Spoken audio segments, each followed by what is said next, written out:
مرکز کی شان و شوکت احمد رضا کی رنگت، علم و ادب کا دھارا ہے جامعہ ہمارا، علم و ادب کا دھارا ہے جامعہ ہمارا۔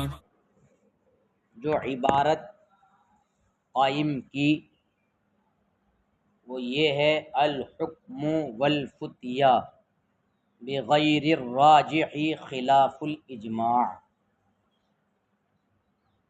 غیر راجح پر حکم لگانا اور فتویٰ دینا یہ اجماع کے برخلاف ہے۔ اس سے پہلے علامہ قاسم بن قطلبغہ کی عبارت تصحیح القدوری کے حوالے سے آئی تھی اس صفحے میں، ہے نا؟ کہاں؟ انی رأیت من عمل فی مذہب ائمتنا الی آخر العبارت۔ تو ثم نقل بعدہ کے بعد نقلہ کے اندر جو ہوا ضمیر پوشیدہ ہے وہ علامہ قاسم بن قطلبغہ کی طرف لوٹ رہی ہے، یعنی اس عبارت کو نقل کرنے کے بعد پھر علامہ قاسم بن قطلبغہ نے یہ عبارت نقل کی جو آگے آ رہی ہے، اور اس کو اگر دیکھنا ہے بعینہ عبارت کو تو تصحیح القدوری علامہ کی صفحہ 130، تو تصحیح القدوری صفحہ 130 کے اندر یہ عبارت ملے گی جو یہاں درج کی ہے، جو علامہ شامی نے یہاں درج فرمائی ہے، اور وہ یہی ہے کہ اما الحکم والفتیہ بما هو مرجوح فخلاف الاجماع۔ یہ عبارت تو کس کی ہے؟ ہاں، تصحیح القدوری کی، کہ حکم لگانا اور مرجوح پر فتویٰ دینا یہ اجماع کے خلاف ہے، لیکن اس کے تحت علامہ شامی نے رد المختار میں جلد اول صفحہ شک میں ہے، یا تو 189 ہے یا آگے ہے 80 یا 81 تک، اس میں شک ہے مجھے، لیکن جلد مطلب پہلی ہے، اس کے اندر علامہ شامی نے یہ کہا ہے کہ الحکم والفتیہ واولی من ھذا بالبطلان بخلاف ظاہر الروایہ وبخلاف المرجوع عنہ۔ یہ رد المختار میں کہا ہے، مطلب یہ ہے کہ علامہ قاسم بن قطلبغہ کی جو عبارت ہے مرجوح پر فتویٰ دینا اور قول مرجوح پر کا حکم لگانا اس کے ذریعے یہ اجماع کے خلاف ہے، تو علامہ شامی نے یہ کہا ہے کہ اس سے زیادہ بطلان کے قریب، اس سے زیادہ باطل جو چیز ہے وہ یہ ہے کہ ظاہر الروایہ کے خلاف فتویٰ دینا۔ جو 6 کتابیں ہیں ان میں سے کسی کے خلاف اس میں جو مسئلہ بھی ہوتا ہے تو ظاہر الروایہ کہلاتا ہے، ان 6 کتابوں میں سے کسی ایک میں جو مسئلہ موجود ہے اس کو کہا جاتا ہے ھذا فی ظاہر الروایہ، یہ ظاہر الروایہ میں ہے۔ اب ظاہر الروایہ کے خلاف فتویٰ دینا یہ علامہ شامی نے کہا اولا من ھذا بالبطلان، اس سے زیادہ بطلان کے قریب ہے کہ مرجوح پر فتویٰ دیا جائے، یہ تو ہے ہی خلاف اجماع، اور ساتھ ہی ساتھ مطلب اس سے بھی زیادہ بطلان کے قریب مرجوع عنہ قول پر کیا دینا، جس سے رجوع کر لیا گیا ہے نا، جس سے رجوع کر لیا گیا ہے کہ اگر امام سے کسی مسئلے میں رجوع ثابت ہے، جیسے مسئلے خفین میں بھی کہیں رجوع ثابت ہے، سمجھ بات آئی کہ نہیں؟ وہ ہدایہ شریف میں آتا ہے، حضرت مولا علی مشکل کشا کا قول بھی وہاں بیان کیا جاتا ہے کہ اگر عقل کو دخل ہوتا تو میں کہاں سے مسح کا حکم دیتا، نیچے سے، کیونکہ گندگی کہاں لگتی ہے۔ تو امام اعظم رحمۃ اللہ تعالی علیہ یا کسی سے رجوع کسی مسئلے میں ثابت ہے، اب مرجوع عنہ پر فتویٰ دیا جا رہا ہے، تو یہ اس سے زیادہ بطلان کے قریب ہے۔ یہ علامہ شامی نے رد المحتاج جلد اول کے اندر اس کے تحت کہا ہے۔ ہاں صفحہ شاید 179 ہے، جلد پہلی، دیکھو گے ابھی ذرا دیکھنا کہاں ہے، یہ دیکھو عبارت ہے یا نہیں، ہے نا۔ تو اس طریقے سے معاملہ یہ آیا ہے، مل جائے تو بتانا۔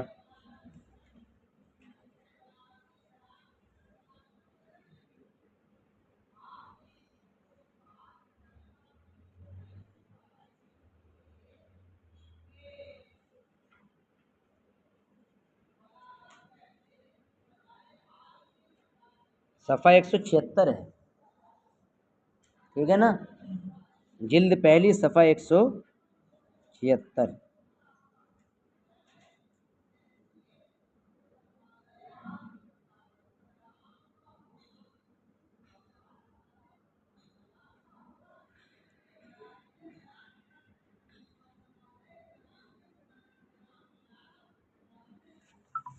ملا؟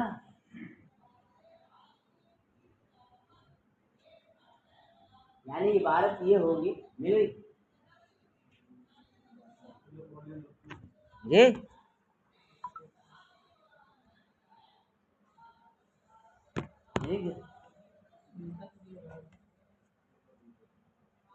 ہاں یہ ہے، تو یہ ہے جناب، یہ ہے، دیکھیے وحاصل ما ذکرہ الشیخ قاسم بن قطلوبغہ فی تصحیح، صفحہ نمبر 176۔ تصحیح سے مراد کیا ہے؟ تصحیح القدوری، انہ لا فرق بین المفتی والقاضی الا ان المفتی مخبر عن الحکم والقاضی، یہاں ملزم بھی کے بعد لکھا انتہا، وان الحکم والفتیا، اس کے بعد پھر ثم نقل بعدہ، اس کے بعد قاسم بن قطلوبغہ نے یہ نقل کیا کہ حکم لگانا اور فتویٰ لگانا بالقول المرجوح، اس پر قول مرجوح پر، یہ تو در مختار ہے، جہل، یہ نادانی ہے، وخرق للاجماع، اور اجماع کے کیا ہے؟ برخلاف ہے۔ اب اس کے تحت مطلب یہ دیکھیے نیچے جو اس کی شرح آئی ہے، فی تصحیحہ، اے تصحیح القدوری، ٹھیک ہے نا۔ اچھا، لا فرقہ یہ ہو گیا، ان الحکم والفتیا وکذا العمل بہ لنفسہ، ایسے ہی اپنے لیے اس پر کیا کرنا؟ عمل کرنا، یہ بھی اس کے اندر کیا ہے؟ داخل ہے، لیکن جناب قید کے ساتھ ہے۔ دیکھیے نیچے آ جائیے، نیچے یہ ہے کہ بالقول المرجوح پر جو حاشیہ لگایا ہے علامہ شامی نے، کقول محمد، کقول محمد مع وجود قول ابی یوسف مرجوح، جیسے کہ امام محمد کا قول امام ابو یوسف کے قول کے ہوتے ہوئے، یعنی امام محمد کے قول کسی مسئلے میں امام محمد کا قول بھی ہے اور امام ابو یوسف کا قول بھی ہے، اور امام محمد کے قول کی تصحیح نہیں ذکر کی گئی ہے اور نہ اس کی وجہ تقویت ذکر کی گئی ہے، تب امام محمد کے قول پر آپ عمل کر رہے ہو، تو یہ کس پر عمل کرنا ہے؟ مرجوح پر عمل کرنا ہے۔ وَأَوْلَى مِنْ هَذَا بِالْبُطْلَانِ، یہ عبارت پڑھی تھی میں نے، وَأَوْلَى مِنْ هَذَا بِالْبُطْلَانِ، اور اس سے زیادہ بطلان کے قریب کیا ہے؟ الافتاء بخلاف ظاہر الروایہ، ظاہر الروایہ کے خلاف کیا دینا؟ فتویٰ دینا، لیکن کب؟ اذا لم یصحح، یعنی جبکہ اس کی تصحیح، کس کی تصحیح؟ جس پر فتویٰ دیا گیا ہے اس کی تصحیح نہ قرار دی گئی ہو، لیکن اگر اس کو صحیح قرار دیا گیا ہے تو ظاہر الروایہ کے خلاف فتویٰ دے سکتے ہیں۔ جبکہ اس کی تصحیح کسی اہل ترجیح سے منقول ہو. والافتاء بالقول المرجوع عنہ، یہ بھی ہے. اور اس سے زیادہ بطلان کے قریب کیا ہے؟ مرجوع عنہ کے قول پر کیا دینا؟ فتویٰ دینا. لیکن اعلیٰ حضرت امام اہل سنت نے اس کے تحت بھی کچھ کہا ہے. اعلیٰ حضرت نے یہ کہا ہے اذا لم یصحح جو قید ہے نا، اور اذا لم یصحح او یقوی وجہ، یہ جو قید ہے الاول للعامی، پہلی قید کس کے لیے ہے؟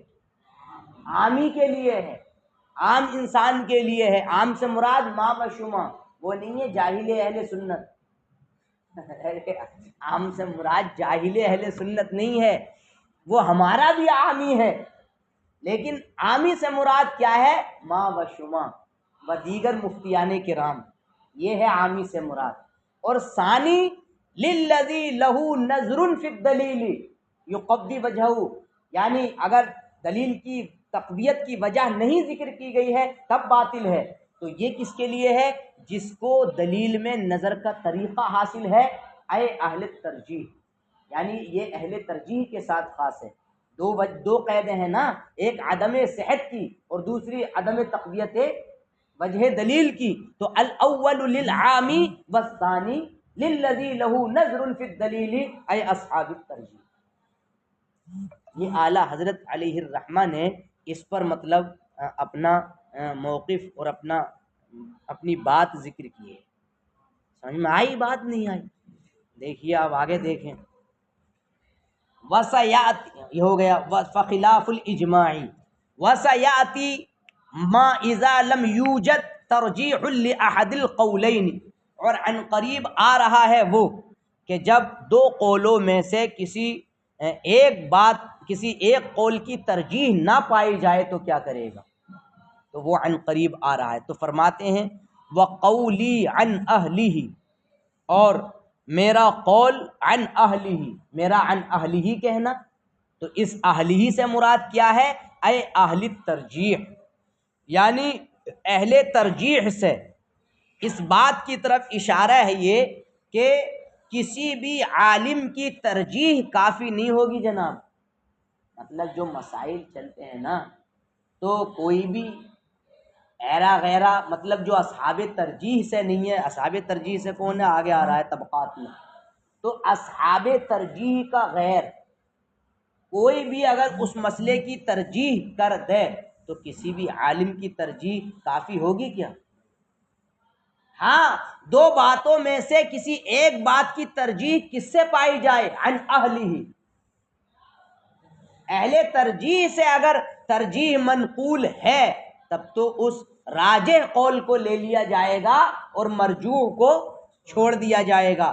لیکن کہتے ہیں اگر کسی بھی عالم سے ترجیح منقول ہے، چاہے وہ اہل ترجیح ہو یا نہ ہو، تو غیر اہل ترجیح عالم دین سے اگر ترجیح منقول ہے اور لکھی ہوئی ہے اس کی طرف سے تو لا یکتفا.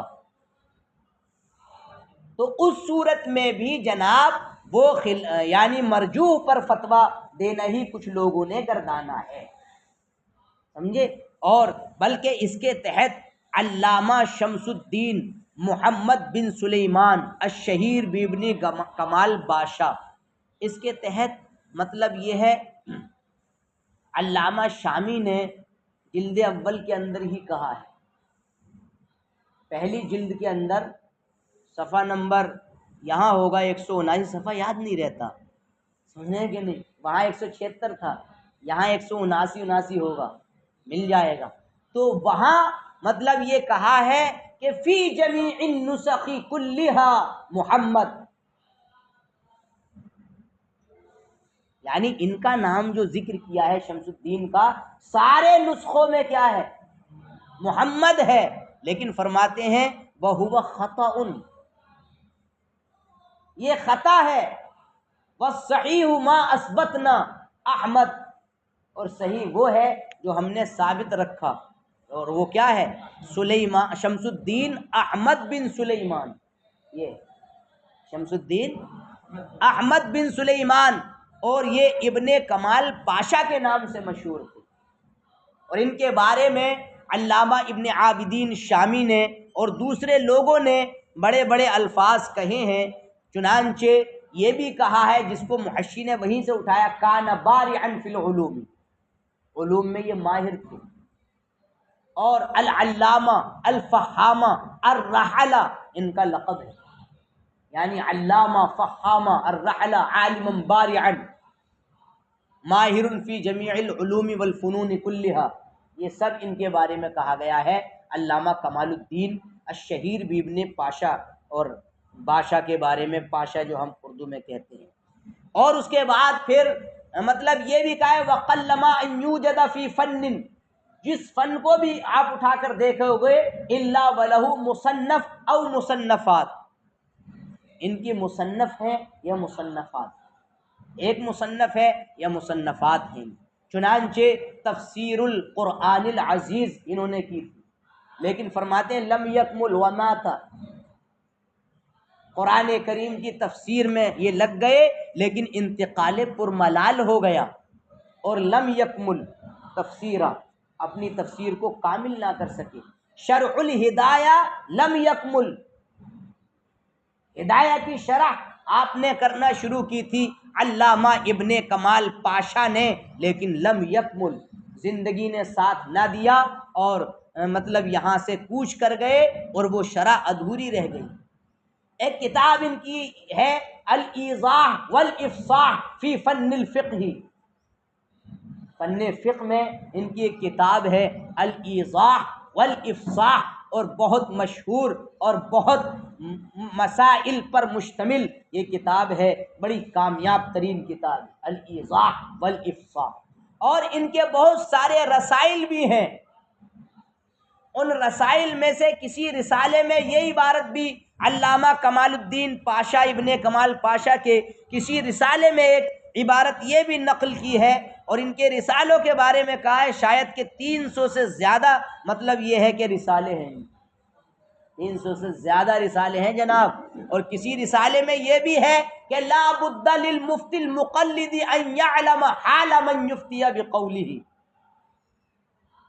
سمجھے کہ مفتی مقلد کے لیے یہ ضروری ہے، جیسے کہ ہم اور آپ، مفتی مقلد کے لیے یہ ضروری ہے کہ جس کے قول پر وہ فتویٰ دے رہا ہے تو اس کے حال کو جانے، جس کے قول پر فتویٰ صادر فرما رہا ہے وہ مقلد مفتی، تو اس کے حال کو جانے، اور حال کو جاننے سے مراد مطلب اعلیٰ حضرت امام اہل سنت نے بھی اس کو جد الممتار کے اندر ذکر کیا ہے، جو کہ مطلب حاشیہ ہے کس کا؟ رد المختار پر حاشیہ ہے، اور 7 جلدوں پر کیا ہے؟ مشتمل ہے۔ اس کے اندر بھی علی اختلاف الالفاظ آپ نے یہی کہا ہے کہ جاننے سے مراد یہ نہیں ہے کہ جناب اس کا نام جانے کہ ان کا نام امام اعظم ہے، یا ان کا نسب جانے کہ وہ نعمان، ابو حنیفہ نعمان ابن ثابت کوفی ہیں، اور جو سن 80 ہجری میں پیدا ہوئے، اور جناب 70 سال، عاشا سنت 70، یعنی 70 سال وہ جیے، یہ مراد نہیں ہے، سمجھے؟ بلکہ مراد نہ ان کے یعنی ان کا اسم اور نسب نہیں ہے، بلکہ اور نہ ان کے گاؤں کی طرف نسبت مراد ہے کہ وہ فلاں گاؤں کے رہنے والے تھے، فلاں ضلع کے رہنے والے تھے، یہ معرفت سے ہرگز مراد نہیں ہے، بلکہ کیونکہ اس سے کوئی فائدہ نہیں ہے، لا یسمن ذالک ولا یغنی، نہ یہ موٹاپے کے کام میں آئے گا، نہ فربہی لائے گی یہ بات، اور نہ بھوک مٹائے گی یہ بات۔ قرآن میں بھی تو ہے هل اتاک حدیث الغاشیہ وجوہ یومئذ خاشعہ عاملۃ ناصبہ تصلی نارا حامیہ تسقی من عین آنیہ، یعنی لیس لهم طعام الا من ضریع، یعنی آگ کے کانٹے کھانے کو دیے جائیں گے کافروں کو، لا یسمن، جو نہ فربہی لائیں گے، ولا یغنی من جوع، اور نہ بھوک مٹا سکیں گے۔ تو یہ ہے، تو یہ چیزیں جاننا یہ کچھ کام نہیں آئے گا، نہ فربہی لائے گا، نہ بھوک اور پیاس کو ختم کرے گا جو علمی پیاس ہے، بلکہ معرفت سے مراد کیا ہے؟ روایت میں پہچان، روایت میں کیسی ان کی پکڑ ہے، اور درایت میں ان کا درجہ کیا ہے، سمجھے کہ نہیں؟ حالات راوی کے جاننے کے اعتبار سے، اور فقہا کے طبقات میں سے ان کا طبقہ کیا ہے، فقہا کے طبقات میں سے ان کا درجہ کیا ہے، اور تاکہ یہ چیزیں مطلب مراد ہوتی ہیں۔ اب اگر آپ درایت کی تفصیل جاننا چاہتے ہیں تو ایک کتاب ہے علامہ جلال الدین سیوطی علیہ الرحمۃ والرضوان کی، اس کا نام ہے تدریب الراوی، ہے نا، اس کا نام ہے تدریب الراوی، ہے نا، شرح ہے وہ کسی کی تقریب النواوی ایسے کچھ۔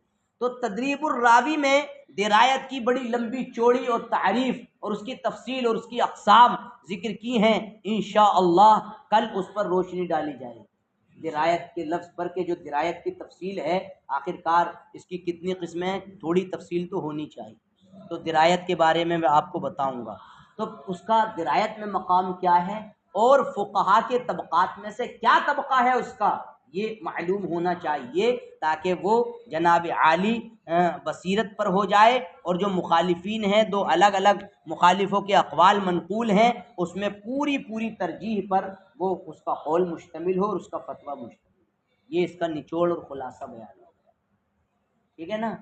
دیکھیے ملائیں پہلے، فقد قال العلامہ، کسی بھی عالم کی ترجیح پر اکتفا نہیں کیا جائے گا، اے انہ لا یکتفا بترجیح ای عالم کان، فقد قال العلامہ شمس الدین محمد بن سلیمان الشہیر بابن کمال باشا، کیونکہ علامہ شمس الدین محمد بن سلیمان جو کہ ابن کمال پاشا کے نام سے مشہور ہیں، اپنے بعض رسالے میں یہ کہا ہے، لا بد للمفتی المقلد، مقلد مفتی کے لیے یہ حال جاننا ضروری ہے اس کا کہ جس کے قول پر وہ فتویٰ دے رہا ہے، ولا نعنی بذلک معرفتہ باسمہ ونسبہ ونسبتہ الی بلد من البلاد، اور اس سے مراد ہم اس کے نام کی پہچان، اس کے نسب کی پہچان اور اس کو کسی شہر کی طرف منسوب کرنے کی پہچان اس سے مراد نہیں لیتے ہیں، اذ لا یسمن ولا یغنی،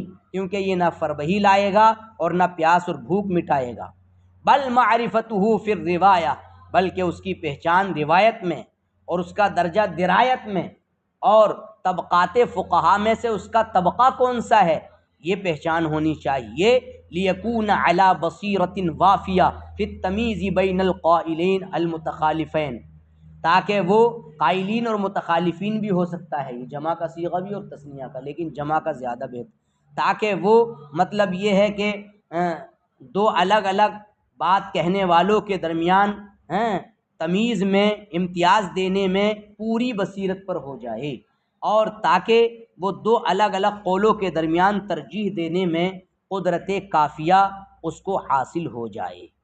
یہاں تک جناب علامہ کیا نام تھا، قاسم بن قطلوبغہ اور علامہ شمس الدین محمد بن سلیمان الشہیر بابن کمال باشا، ان کی بات یہاں تک پوری ہوئی، اور اس سے ایک مسئلہ مطلب یہ ہے کہ پورا نکالا۔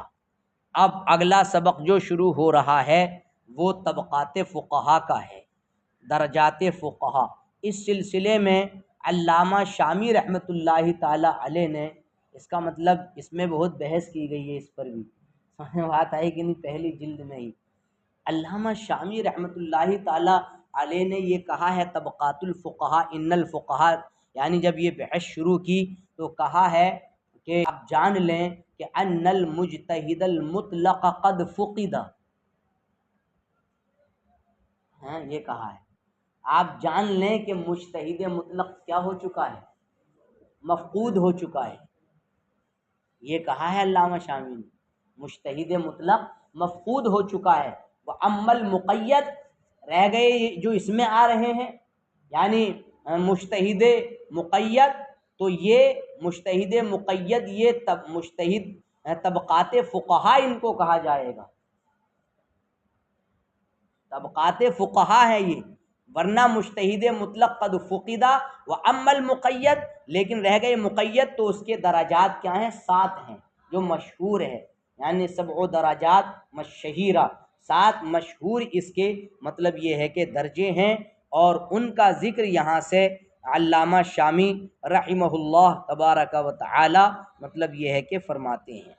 اور پھر یہ بھی ذکر کیا ہے کہ بہتر تو یہ تھا کہ یہ ذکر کرتے کہ مطلب مجتہد مقید، جیسے کہ مطلب یہ ہے کہ یہاں ذکر کیا گیا ہے، دوسری کتابوں کے اندر بھی یہی ذکر کیا جائے کہ فقہا کے 7 مطلب یہ ہے کہ طبقات ہیں، تو 7 طبقات کے اعتبار سے یہ بحث انشاءاللہ کل چھڑے گی، ٹھیک ہے نا۔